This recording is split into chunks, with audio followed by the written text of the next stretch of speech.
నమస్తే, welcome to Nationalist hub. అది July 31, సమయం అర్ధరాత్రి 1 గంట. ప్రాంతం అనంతనాగ్ మట్టంలోని లోన్ మొహల్లా. ఆ ప్రాంతంలో ఉన్న కశ్మీరీ పండిట్ల ఇళ్లలో ఒక్కసారిగా మంటలు చెలరేగాయి. క్షణాల్లో ఒక ఇంటి నుంచి మరో ఇంటికి మంటలు వ్యాపించాయి. చూస్తూ ఉండగానే మొత్తం 5 ఇళ్లు కాలి బూడిదైపోయాయి.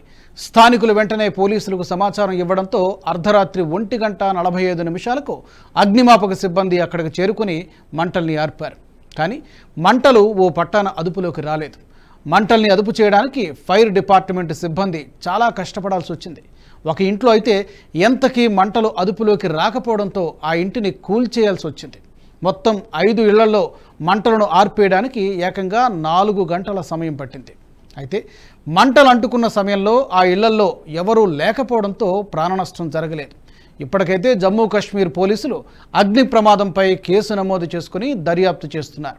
ఇక ఈ విషాద ఘటన మూలాల్ని వెతికేందుకు జమ్మూ కాశ్మీర్ పోలీసు ప్రత్యేక బృందాన్ని ఏర్పాటు చేసినట్లు దక్షిణ కశ్మీర్ రేంజ్ డీఐజీ జావేద్ ఇక్బాల్ ప్రకటించారు. త్వరితగతిన చర్యలు చేపట్టి ఆధారాలు సేకరిస్తోందని చెబుతున్నారు. బిఎన్ఎస్ సెక్షన్ 326 కింద కేసు నమోదు చేశామని, దర్యాప్తులో భాగంగా సీసీటీవీ ఫుటేజ్ను సేకరించినట్టు చెప్పారు. ఇదిలా ఉంటే కశ్మీరీ పండిట్లకు నేషనల్ కాన్ఫరెన్స్ సంఘీభావం ప్రకటించింది. ఈ విషాద ఘటన తర్వాత తాము కశ్మీరీ పండిట్ సోదరులకు అండగా నిలుస్తామని ప్రకటించింది. అగ్ని ప్రమాదంలో ధ్వంసమైన ఇళ్లలో ఒకటి తమ పార్టీ అధికార ప్రతినిధి ఉమేష్ దని చెప్పుకొచ్చిన నేషనల్ కాన్ఫరెన్స్ నిందితులను ఎట్టి పరిస్థితుల్లోనూ వదిలిపెట్టకూడదని, ఈ విషాద ఘటనపై సమగ్ర విచారణ జరిపించాలని డిమాండ్ చేస్తోంది. మరోవైపు ఈ విషాద ఘటనపై కశ్మీర్ శారదాపీఠం చైర్మన్ రవీంద్ర పండిట్ కూడా స్పందించారు.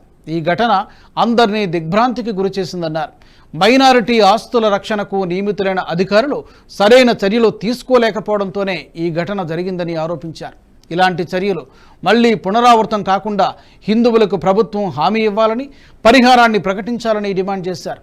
ఇదిలా ఉంటే తమను ఎన్ని రకాలుగా ఎందరూ బెదిరించినా తామెక్కడికి వెళ్ళమని, బెదిరింపులకు భయపడమని కశ్మీరీ హిందూ కమ్యూనిటీ తేల్చి చెబుతున్నారు. 1990 నుంచి తమకు బెదిరింపులు ప్రారంభమయ్యాయని, తాము భయపడేది లేదని స్పష్టం చేస్తున్నారు.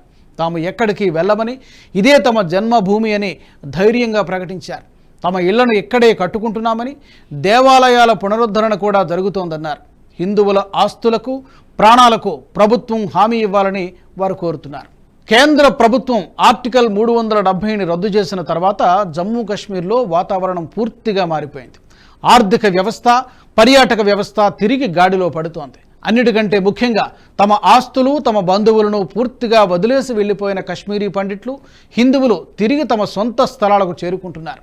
అలాగే హిందూ దేవాలయాలను తిరిగి పునరుద్ధరిస్తున్నారు.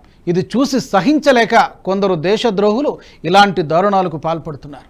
ఈ వీడియో మీకు నచ్చినట్టయితే లైక్ చేయండి, 10 మందికి షేర్ చేయండి. అలాగే కామెంట్ల రూపంలో మీ అభిప్రాయాలను మాతో పంచుకోండి. Nationalist hub group of channels ను సబ్స్క్రైబ్ చేసుకుని తెలుగునాట జాతీయవాద జర్నలిజాన్ని ప్రోత్సహించండి. ఈ వీడియో కింద ఉన్న బెల్ ఐకాన్ పై క్లిక్ చేయడం మర్చిపోవద్దు.